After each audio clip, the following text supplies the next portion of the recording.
सबसे पहले सुमरिए गौरी पुत्र गणेश।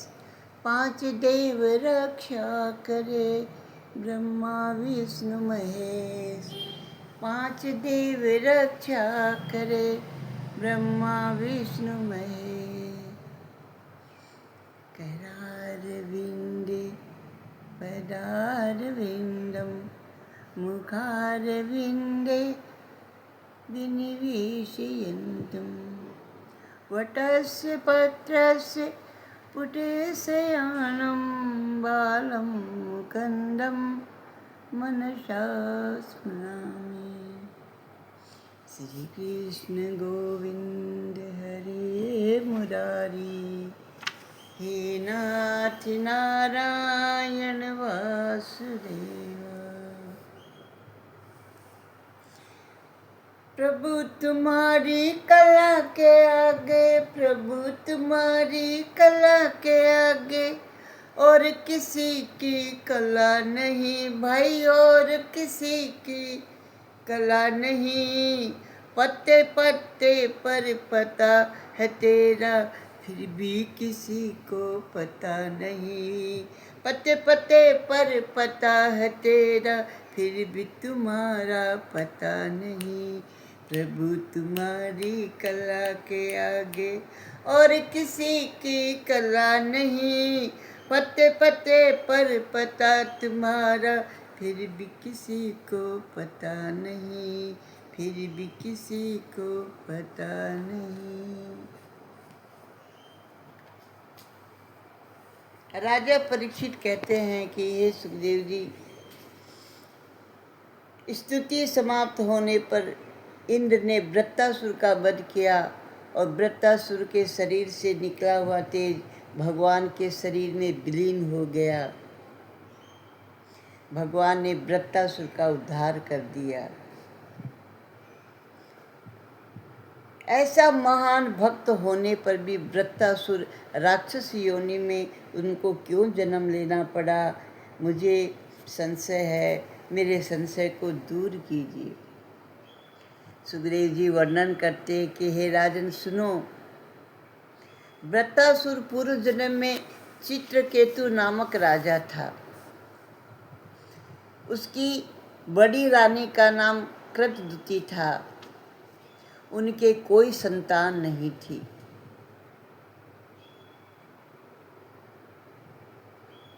जो चित्र विचित्र कल्पनाएं किया करता है वही तो चित्रकेतु है। बुद्धि ही कृतदुति है, मन में अनेक विषयों का विचार करती है।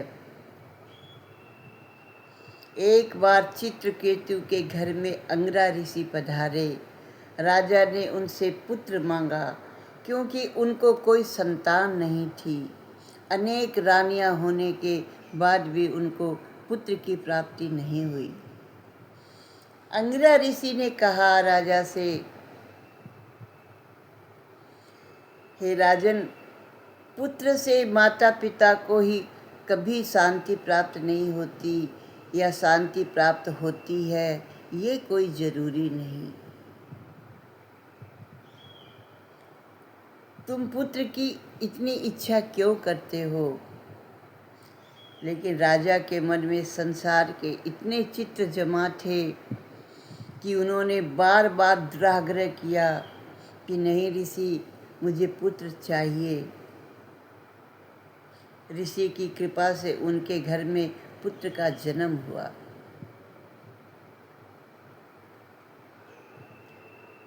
ऋषि ने उनसे कहा था कि पुत्र तो तुम्हें अवश्य होगा, लेकिन हे राजन, वह तुम्हें दुख भी देगा और सुख भी देगा।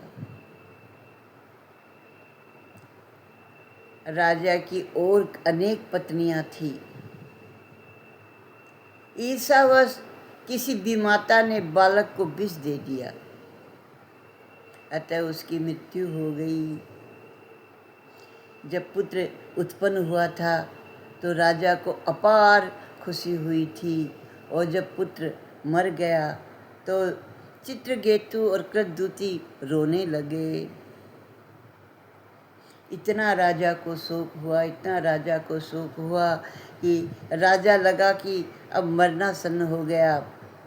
उसी समय अंगिरा ऋषि के साथ में नारद जी वहाँ आए। पुत्र की मृत्यु पर राजा रानी को विलाप करते हुए देख करके नारद जी ने उपदेश दिया कि अब पुत्र के लिए रोना व्यर्थ है, अब तुम अपने लिए आंसू बहाओ। वह पुत्र जहाँ गया है वहाँ से कभी वापस नहीं आएगा। राजा को कई बार समझाने पर भी राजा के ऊपर कोई असर नहीं हुआ। वो पुत्र के वियोग में विलाप कर रहे थे। अंगिरा ऋषि ने कहा कि हे राजन, पुत्र 4 प्रकार के बताए गए हैं। पूर्व जन्म का कोई बैरी सताने के लिए पुत्र के रूप में आता है। दूसरा, ऋणाबंधी, पूर्व जन्म का ऋण का दाता अपना बकाया वसूल करने के लिए पिता के यहाँ पुत्र के रूप में आता है। कोई उदासीन पुत्र जब तक अविवाहित होता है तब तक वह माता पिता के साथ रहता है। माता पिता से न तो कुछ लेता है और न उन्हें कुछ देता है। ऐसा पुत्र विवाहित होने पर माता पिता से पृथक हो जाता है। माता पिता की तो इच्छा रहती है कि पुत्र विवाह के बाद हमारे साथ रहे, सेवा करे, पर उनके सोचने से क्या होता है, ये तो अनुबंध पुराना है। विवाह के बाद अधिकतर लोग पशुवत हो जाते हैं, उनका जीवन, उनका व्यवहार बदल जाता है। चौथी प्रकार का जो पुत्र होता है वह सेवक पुत्र होता है। पूर्व जन्म में किसी ने सेवा पाई थी, अतः इस जन्म में सेवा करने के हेतु पुत्र के रूप में प्राप्त हो जाता है। हम किसी की सेवा न करें पर दूसरे हमारी सेवा अवश्य करें, ऐसी आशा करना निरर्थक है। हे राजन, स्कंद पुराण में पुंडलिक नाम का एक चरित्र आता है। ये पुंडलिक अपने माता पिता की बहुत सेवा करता था। पुंडलिक के दर्शन करने के लिए भगवान स्वयं आए थे। वह भगवान के दर्शन करने को नहीं गया। पुंडलिक माता पिता की हमेशा सेवा करता था। वह माता पिता को ही अपना सर्वस्व मानता था। माता पिता की ऐसी सेवा से भगवान प्रसन्न होकर के उसको दर्शन देने के लिए उसके द्वार पर आए। उस समय पुंडलिक जो था ना, अपने माता पिता की सेवा में लीन था। वह बेचारा गरीब था। उसकी एक छोटी सी कुटिया थी, अंदर बैठने के लिए पर्याप्त स्थान भी नहीं था। तो भगवान कुटिया के बाहर खड़े खड़े पुंडलिक की प्रतीक्षा करने लगे। माता पिता की सेवा में व्यस्त पुंडलिक ने भगवान से कहा, माता पिता की सेवा के फलस्वरूप आप मुझे दर्शन देने आए हैं, अतः मुझे उनकी सेवा प्रथम करनी है, उसके बाद ही मैं आपसे भेंट कर सकता हूँ। और फिर उन्होंने भगवान की तरफ एक ईंट फेंक दी। भगवान से कहा, मैं जब तक माता पिता की सेवा पूरी न कर लूँ तब तक आप इसी ईंट पर खड़े रहिए। भगवान साक्षात रूप से जो प्रकट हुए थे, पुंडलिक ने जब माता पिता की सेवा का कार्य देखो अधूरा नहीं छोड़ा, भगवान वहाँ खड़े रहे।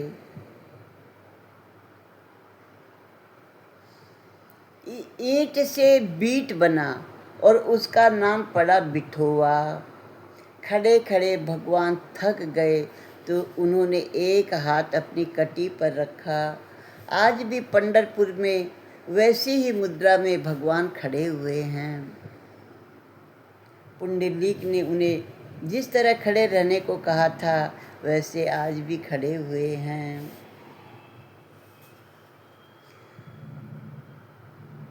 कहने का तात्पर्य ये है कि कोई कोई पुत्र अपने माता पिता को ही अपना भगवान समझते हैं और उनकी सेवा से भी भगवान प्रसन्न हो जाते हैं। हे राजन, अच्छा हुआ तुम्हारा पुत्र मर गया, तुम्हें आनंद मनाना चाहिए। घर, धन, पत्नी, विविध ऐश्वर्य, राज समृद्धि, सेवा, मित्रजन, रिश्तेदार आदि सभी शोक, मोह, भय और दुख को देने वाले हैं। हे राजन, ये जितना ऐश्वर्य तुमको दिखाई देता है ना, ये सब दुखदाई है। ये घर और धन, पत्नी, ऐश्वर्य सब कुछ एक दिन छूटने वाला है। ये सभी नाशवान है। ये जीवों के तो हजार हजार जन्म हो चुके हैं और आगे होते भी रहेंगे। इनमें कौन किसका सगा है और कौन किसका संबंधी है। हे राजन, सूखे पत्ते, तृण हवा के झोंके से कभी एक साथ मिल जाते हैं, फिर हवा के झोंके से एक साथ बिछुड़ जाते हैं। बस ये संबंध भी इसी तरह हैं। कभी कभी संबंध एकत्र हो जाते हैं और कभी कभी दूर हो जाते हैं।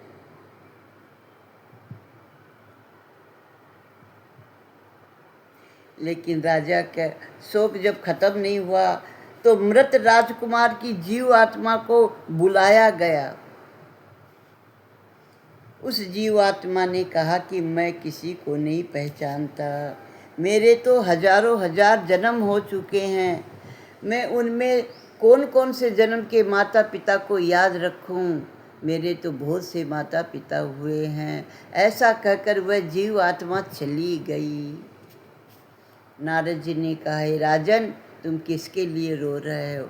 वह तो तुम्हारी ओर दृष्टि फेर कर भी देखने को तैयार नहीं, फिर भी तुम शोक कर रहे हो। नारद जी ने चित्रकेतु को दिव्य ज्ञान दिया, तत्व उपदेश दिया तथा मंत्र का भी उपदेश दिया।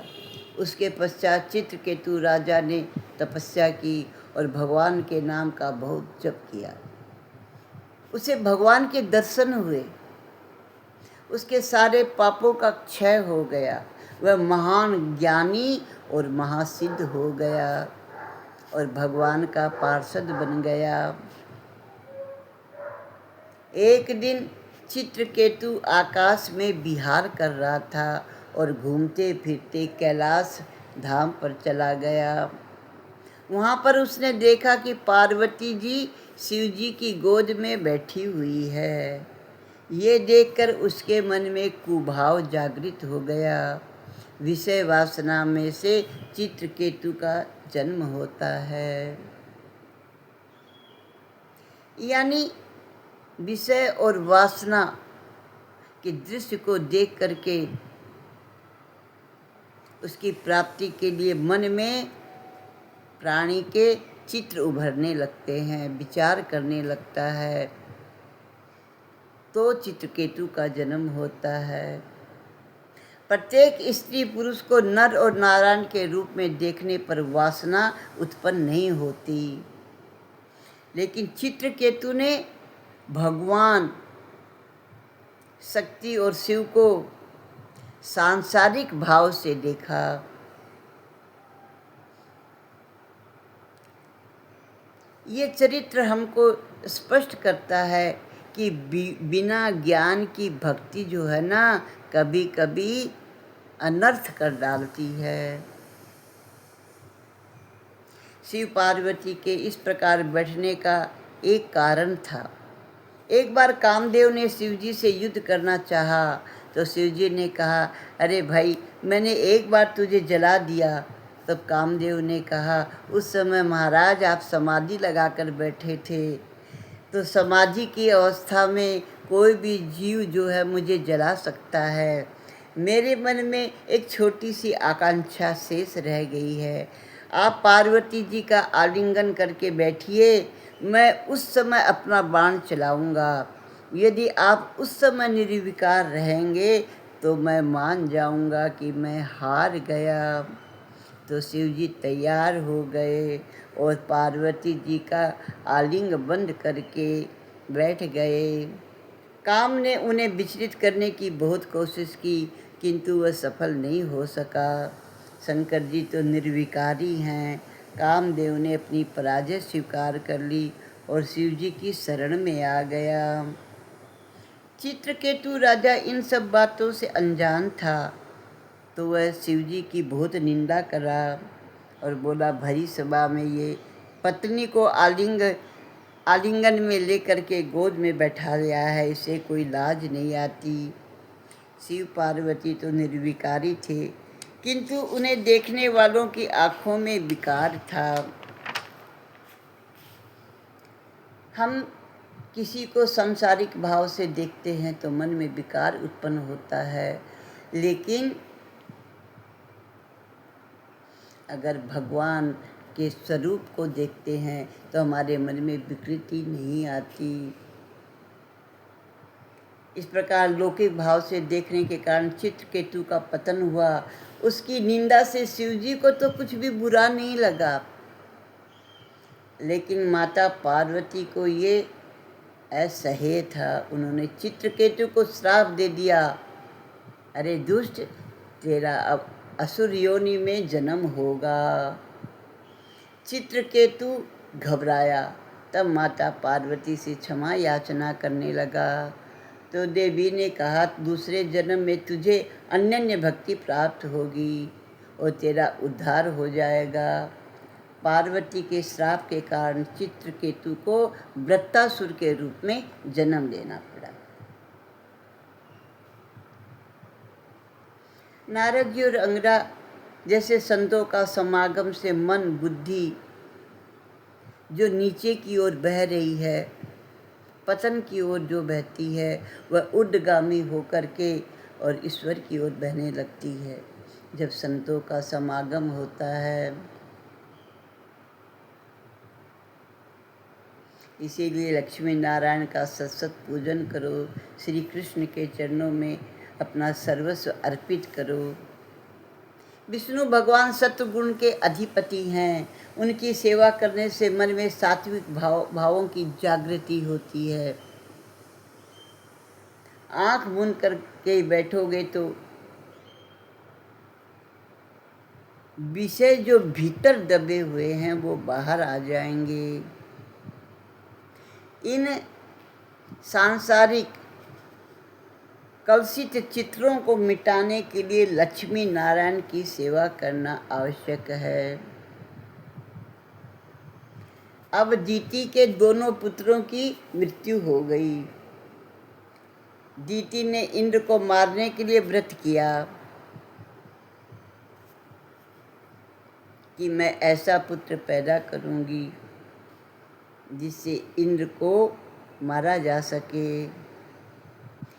तो कश्यप ऋषि ने इंद्र को मारने वाला पुत्र उत्पन्न हो सके, इसके लिए दीति को 1 वर्ष का व्रत बताया। उस व्रत का नाम पुंसवन व्रत था। उसके बहुत सारे कठिन नियम थे, कठिन साधना थी, लेकिन दीति जो थी उसको अच्छी पूर्वक निभा रही थी। चंचल मन को ईश्वर में स्थिर करना, उसी साधन का नाम व्रत है। व्रत करने से, संकल्प लेने से चंचलता घटती है और ईश्वर में स्थिरता बढ़ जाती है। मन को ईश्वर में लगाए रखने का साधन ही व्रत है। दीति ने व्रत को किया, लेकिन व्रत करते करते एक दिन नियम पालन में व्यवधान उत्पन्न हो गया। इसके कारण व्रत जो है भंग हो गया और परिणाम ये हुआ कि मरुत गणों की उत्पत्ति हो गई। 49 प्रकार के मरुतगण हैं। इंद्र ने अवसर पा करके दीति के गर्भ में प्रवेश करके और गर्भ के 49 टुकड़े कर दिए थे। तो भेद बुद्धि जो है वही दीति है।